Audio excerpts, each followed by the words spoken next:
Today I'm working on this Viking Quilt Designer II. My wife bought this in around 2008 and it's had a lot of problems since then, and we've spent about $1,000 repairing it.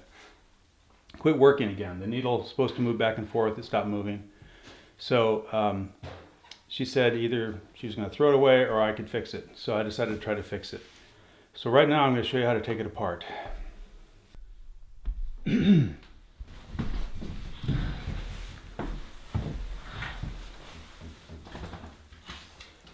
You probably noticed it's a different day, a different shirt on. I actually fixed this already. My wife has used it for about 10 hours. It works great. But I messed up the footage on how to take the back off. So that's what we're going to do. Once again, unplug it. Over in the screen. Now, I don't know, I can't remember what I mentioned before, but these various screwdrivers, I've got a real nice set of Torx, get back in there, got a real nice set of Torx screwdrivers, all kinds of removable bits, even this little one. It has a long reach, it's fairly long reach, but it doesn't want to get into these corners. I had to take this bit out, put it in, and then just barely seat it in there to get it to come out. So, since I had to redo it anyway, I stopped at Harbor Freight and got them some cheapo Torx bits. I'm only going to use them, one time or rarely. So, got to take this out. I don't need to worry about the other stuff in the front. The first thing you do is you take out 2 screws from the bottom. It's this screw and this screw. And these are T20 screws.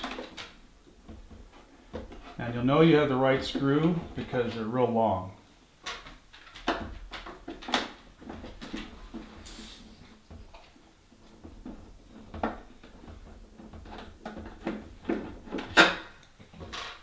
See, that's a long one too. Alright, so stand it back up. Now this piece does not have to come off just to get the back off, but that comes off later. So we have 1, 2, 3, 4, 5, 6. 1, 2, 4, 6 screws. Let me get in there. There we go. These T-wrenches are a little more awkward to use than a regular screwdriver, but at least they fit.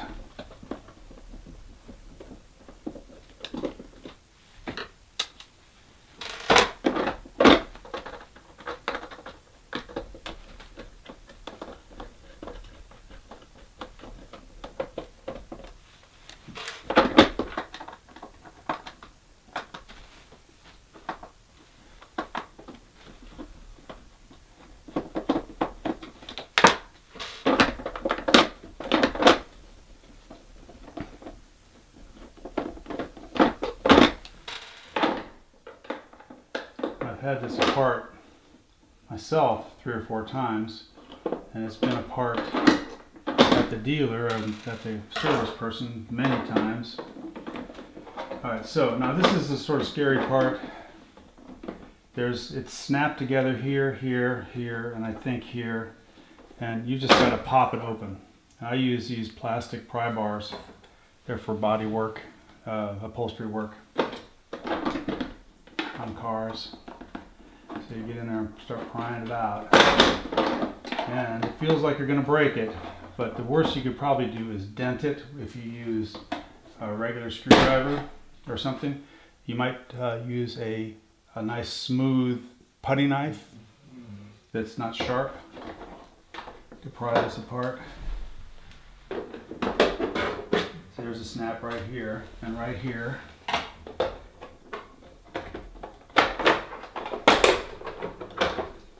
Okay, so that part comes right off. On the handle. And this part has to come off too. I don't remember if I had a good video of that or not, so I'll go ahead and do it now.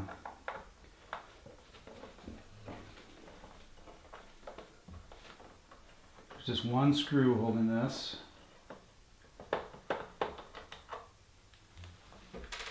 And you have, I believe I have a close-up of that. Alright, so let's try this. I'm going to just squeeze it with my thumb, lift up. There, it's out. So that comes out. This is also snapped on. Gotta work it out.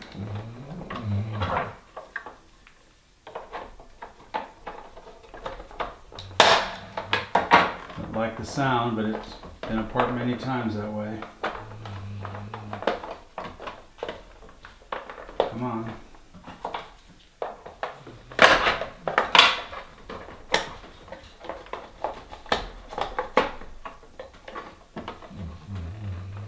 So you don't want to, put too much pressure on these parts, but you gotta get them to come out. I don't remember it being this hard before. There we go. All right, so that's out. Now I'll turn it around and take the front off. All right, so now we've got both back pieces off. We have to do the front. And with the front, one of the first things you take off is this. Bobbin Stop, I think is what that's called. That goes down here. It's got to come off. And I unthreaded this already. You don't have to mess with the bobbin. And there are screws on the back. These take a T20 right here, T20 Torx.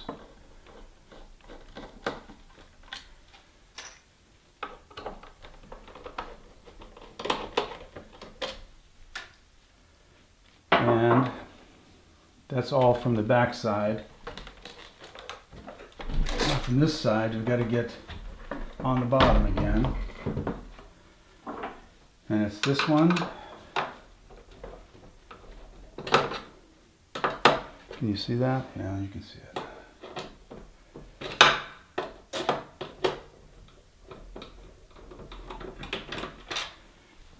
And this one right here.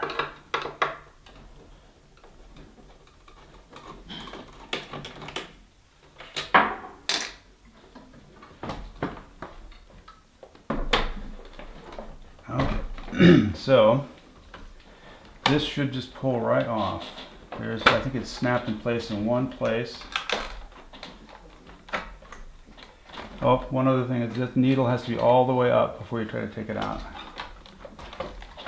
And there's a tricky spot up here. I'll have to move the camera to show you.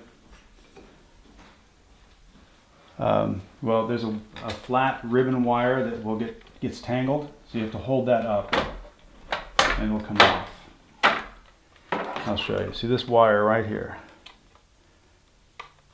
That just sort of lays in there and it gets caught up on these spindles. So once you pick that up, depending on what you're going to do to it, you might need to take these wires off, but the housing will just sit here with all the wires still intact, attached.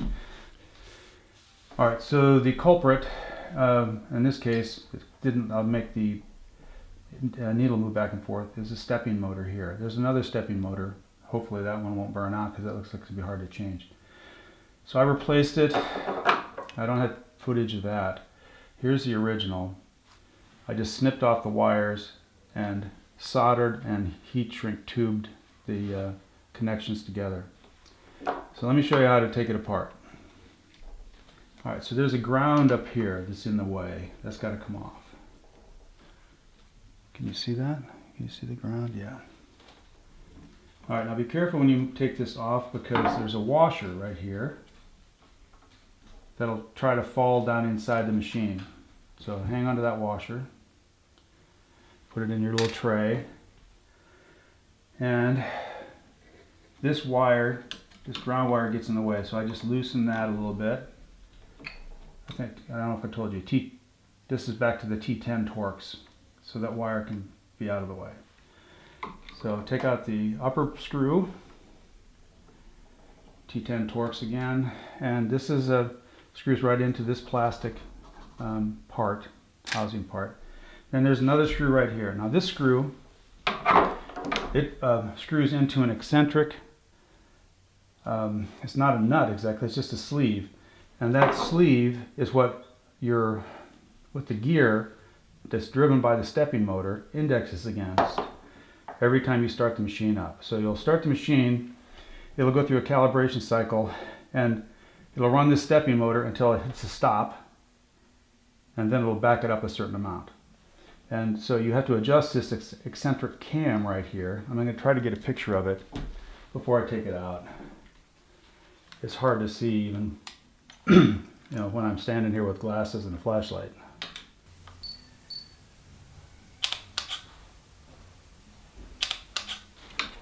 Alright, I finally got a picture of it. Alright, so I use a small pair of vice grips and grab a hold of that cam. You don't have to hold it terribly tight. You don't want to put teeth marks in it. And when we take this thing out, you're going to take note of the angle where the eccentric part is. On my fingers.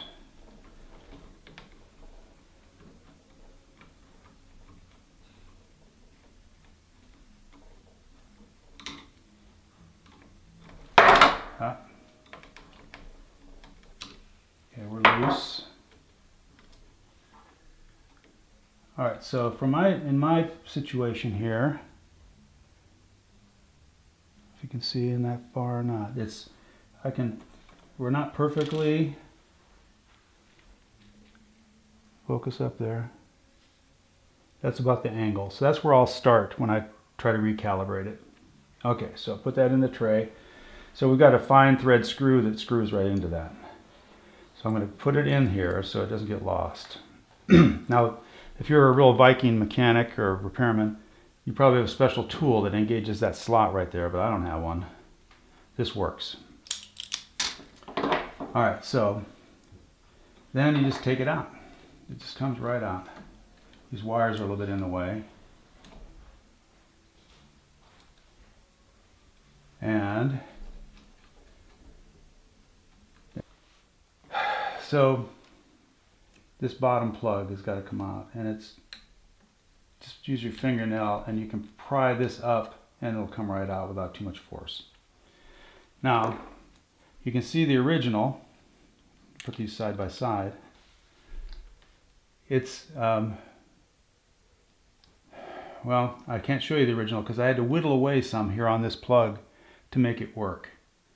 But if you look at them side by side, you can see that the place where it's wired in is farther this way than on this one, or not as far. So when you go to put it in the machine, this pushes against this plastic housing. So there's a piece of plastic on this that protected these wires, folded down over it. It was about that thick. So I took these small side cuts, very sharp, and whittled away at that until enough of it was gone that it'll fit there. And then the other problem is the wires came out of this up. On the original, it would go in like that. The wires came straight out the bottom and they would wrap around here nice and neat. But there was plenty of wire, so I just snipped off the wires that came with this, snipped off the wires that came with that, soldered them together. Now, the color is another thing you have to keep in mind. I looked this up on the manufacturer's website for this, and it didn't describe this particular stepping motor, but it had their generic wiring patterns. This is a proprietary motor they make just for Viking Husqvarna, and that's why it costs $136. When I contacted MNB, which is also, I don't know how to pronounce it, Minbia or Minidbia, something like that, they would not give me any information at all. They said I had to contact the manufacturer of the machine. Now, I'm reluctant to give another $136 to Viking when they know that these motors go bad all the time and they should be replacing them for free. So even though you can't buy this exact motor, I'll put a link up here for where I bought this. These people are super helpful. And also put in, I didn't know about the different plugs at the time. And when you call them up to get a part, if you describe this, I'll put the correct name over here someplace. They'll be able to get you a better match. But this one works. So anyway, getting back to it, the wire colors. The Viking came with red, orange, brown, black. This came with yellow, orange, brown, black. So it just turns out that after a lot of research, the only thing you have to worry about is you take the red and you hook it to the yellow. Otherwise it's brown to brown, black to black, orange to orange. The only difference is the red goes to yellow, and that'll make it work just fine. So I took these wires, just twisted them together, soldered them, and then put some heat shrink tubing on them. The heat shrink tubing that I had on hand is a little big, but it works. So let's put this back in now. One other thing I should have told you. The gear did not come with the replacement motor, so I had to take this off. And this uses a super tiny Torx bit. Let me see if I can figure out which one it was. T6. Yeah, T6 Torx. Where is it? Okay. See, this Allen screw that holds the gear on is a T6 Torx. I just was lucky enough to have one in this tiny kit. So, so you take the gear off the old motor, put it on the new one. And as I started to say, in here, there's a gear. It's not a round gear. It's sort of it's like shaped like this. And the stepping motor engages it, moves it back and forth. It's only about a quarter of a circle. And I was worried about engaging that in the correct place, but it turns out it doesn't really matter because the machine calibrates it. It doesn't matter where you engage that gear, but just to be safe, I centered the needle and put this thing in here. So, oh, the other, back up again. There's a brass ring here, or maybe bronze. I don't know if that's part of the bearing or not, but that fits perfectly in this hole. So that's one of the things that, it might seem like it's not going in, but once you put that in there, it will. And you have to start with a little bit of an upward angle so you get above that gear. It helps if you look at the top. Okay, I'm over the gear. I'm going to seat it in that recess. Now it's seated in there. And so when I whittled away on this plastic part, I had to take it out and put it back a bunch of times until I could get it to rotate far enough to engage the screws. Alright, so let's put this puppy back together.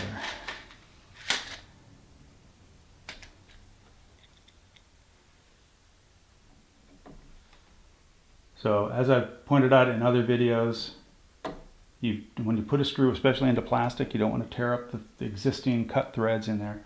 Turn it backwards until it snaps in place. See, it just jumped right in there. Then you can turn it in. Should go relatively easily until you snug it down. Snug it. Alright, so get my eccentric gear out. Clamp it back in here with my vice grips. We're just slightly off center. Now this is sort of tricky, especially to do on camera, but get your Torx lined up, try to line it up with a hole.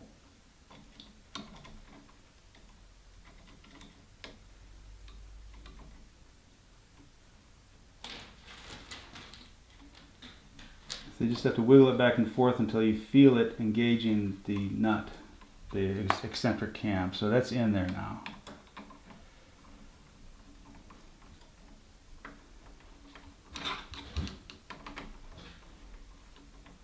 You just want to snug that down. It doesn't have to be very tight yet. And take your vice grips off. Okay, now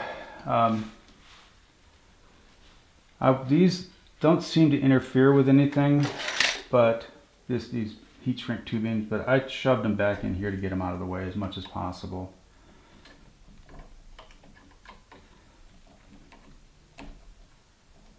I don't think I can get all 4 of them in there. This last one's just going to have to hang in the breeze, I guess. I'm just going to leave that out. And then this just simply plugs back into that same place you took it out.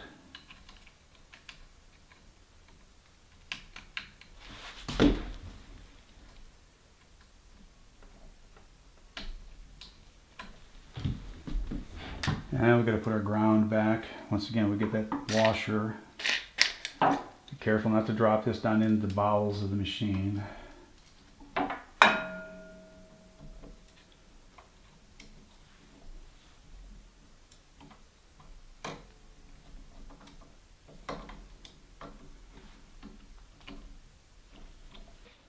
We've got it back together. It's all screwed in.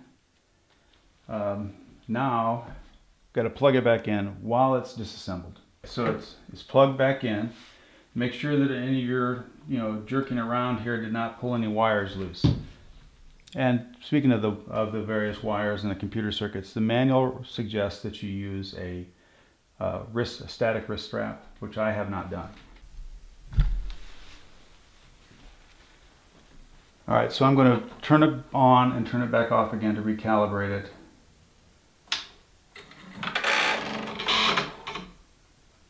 Turn it back off, run the needle down, and look at it to see where the needle is centered. And it is not 100% perfect. So I'm going to adjust that one more time. I need to move it clockwise just a little bit. I'm going to go about 1/16 of a turn here. This is the wrong screwdriver. I'm going to move it about 1/16 of a turn. It's about that much.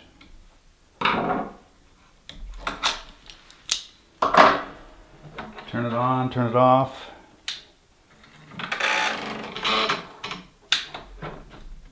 Run it down. That is very close. Okay, I'm going to call that close enough. Using the vice grips, you grab onto the cam in the back and turn it one way or the other and see what happens to the needle once it calibrates. And if it moves the wrong direction, you move it the other way. And if you just have to, by trial and error, you'll get it exactly centered eventually. Once it's centered, then you tighten this down a little bit more. Just has to be good and snug. You don't want to over tighten it. And then check it again, see if it's still recentered. So I'm at the point where I'm going to do the final tightening. And when you're doing the final tightening, you want to make sure you have a good grip on that cam. So you don't want it to move when you turn the screw. Okay, that's snug. Take it off. One more calibration. Turn it off. Run it down. And that puppy is centered. Alright, so now I'm going to put it back together. Alright, so when you put it back together, the needle has to be up to its highest amount. And the feed dogs are supposed to be down. Okay, the feed dogs are down. I did not put them down before I took it apart. And if you can see this over here, I'm going to have to change the camera again. Right here, there's a metal part on a slide that engages the gear that you feel down below here when you're adjusting the feed dogs. And that engages this to raise and lower the feed dogs. Where is it? Right here. Now the feed dogs are down.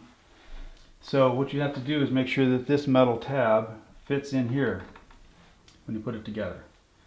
That's one thing. Another thing you have to look for is this strap, this wire. It is glued to the bottom of the free arm, and you want to make sure that's still up there. And let me move the camera. Right here, there's this strap will get tangled up on the those parts that stick up over here. And there's a piece of plastic right here that holds that strap up. Now when I took this apart, this piece of plastic was just laying in there. Whoever worked on this last time didn't put it back correctly. So this goes up in here. And this groove goes on that. And that piece of plastic goes in this groove over here. So it just slides up in there like so. And you want your ribbon wire to be above that. So, shoot.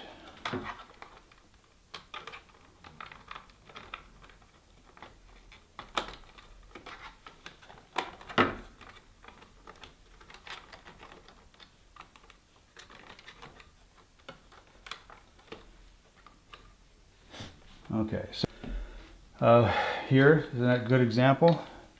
One of these wires has popped loose from my fooling around with this so much. So you have to make sure all of these wires are not just on, but they're firmly engaged.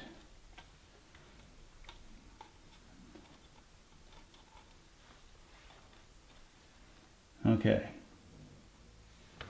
Now it's time to put the cover back on. All right.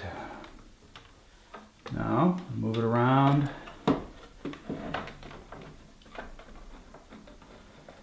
It just slides in place. You can see this butts up against that piece and this slides under that piece. And it slides on. It should go on fairly easily.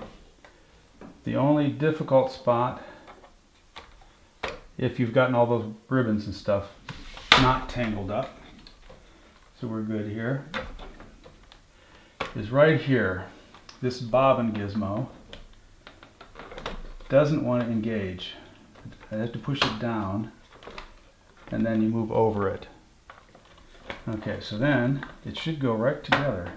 Okay, so that's going all the way.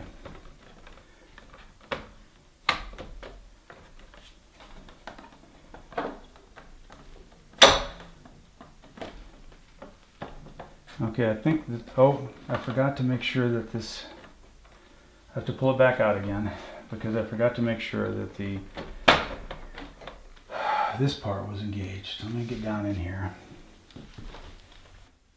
Okay, so this metal lever, when the feed dogs are down, this metal lever here has to be pushed all the way that direction. But move that lever to the side so it engages the feed dogs. And everything should just drop into place. So now, forgot to unplug it. Turn it around. And we've got to put these screws in first.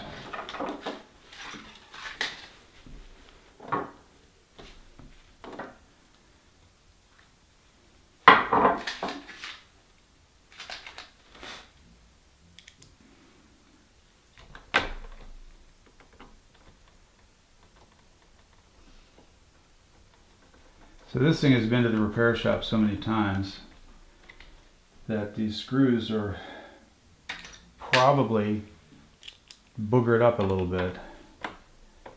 So you have to be extra careful with them. At least I am on this machine.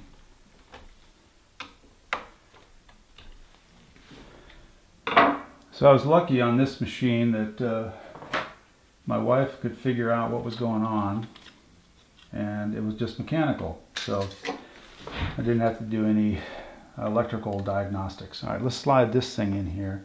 So this slides in like that, and then you just snap it in place. That's for the bobbin, or not bobbin, some embroidery attachment. And then this mostly snaps on. It's got one screw to hold it in place. Just squeeze it till it snaps. And we're going to go under there. What's going on here? It's got to sort of go under right here to get it to go on. And just sort of bend it around until it snaps in place. Now we put on one of the little screws.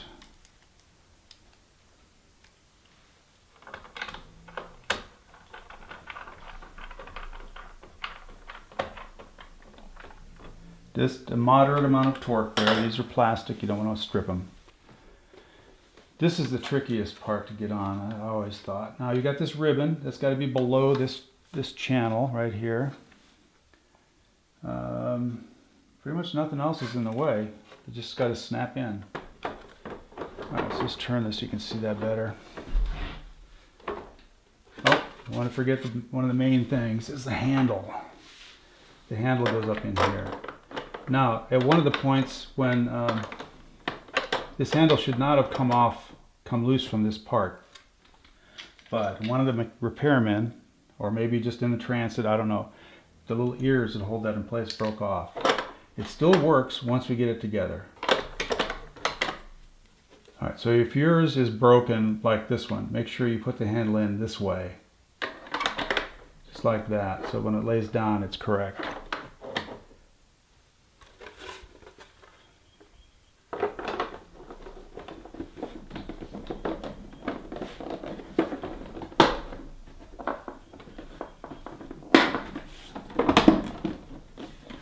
Pretty much snaps together. I'm going to put some screws in.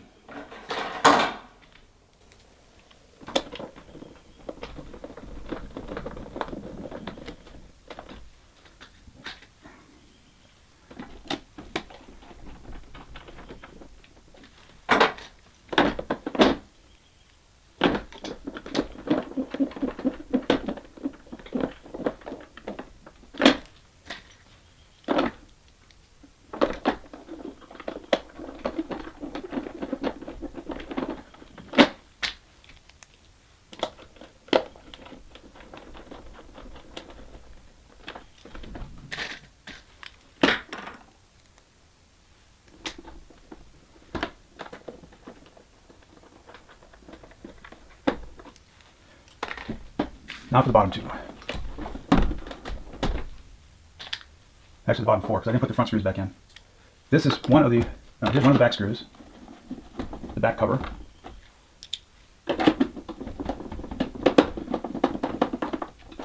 This is the front cover.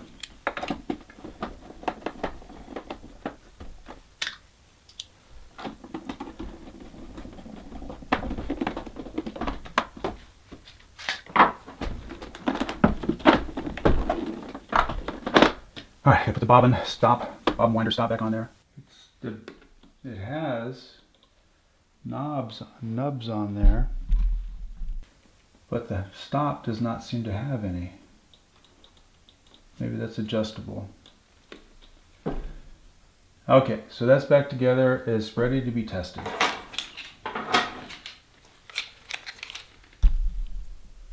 Okay, so now I'm gonna my wife set up the machine and I'm going to run some test stitches just to see if it works. So it's still just freshly programmed or calibrated, so it's on the fix. Okay, so it finished that. Now I'm going to switch it to one of the zigzags. You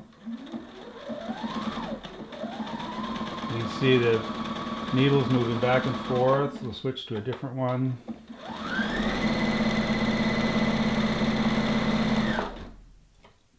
One of the complicated ones. You can see that stepping motor really has a lot to do.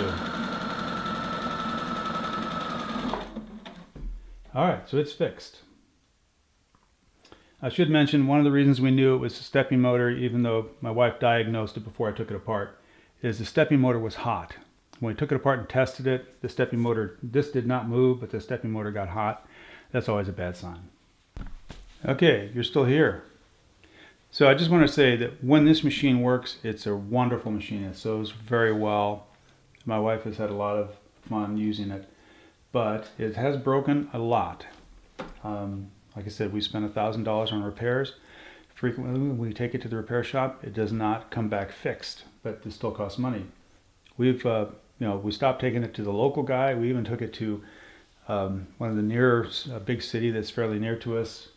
It's about 50 miles away. And that was a lot of work. And he didn't fix it either. So anyway, it sews beautifully when it works, but Viking has fallen down on the servicing of these machines. The repairmen aren't trained properly. The parts are super expensive. There's these stepping motors, the two of them that I pointed to in here. They fail on a regular basis. All you have to do is look on the internet and find that there are dozens, if not hundreds or thousands of people out there that have had stepping motors go bad. So they know that that stepping motor, particularly the one that moves the needle back and forth, fails frequently. If they were, serious about keeping their customers, they would fix that for free, even when it's off warranty. That's why I didn't buy the same motor from the same company to replace this. I wanted to get an aftermarket motor. Hopefully they'll be better. Even if it wasn't better, it was $36 plus shipping. I think that cost me $42 total. The only place I could find that would sell me a motor that was the exact correct one was $136 plus shipping. This is a proprietary motor made specifically for this machine. They would not tell me anything about it, and they wouldn't tell me even the pinouts, what the wires did. I had to look up their generic motor design to figure it out. It's very disappointing. All right, well, that's all for now. You can go have fun.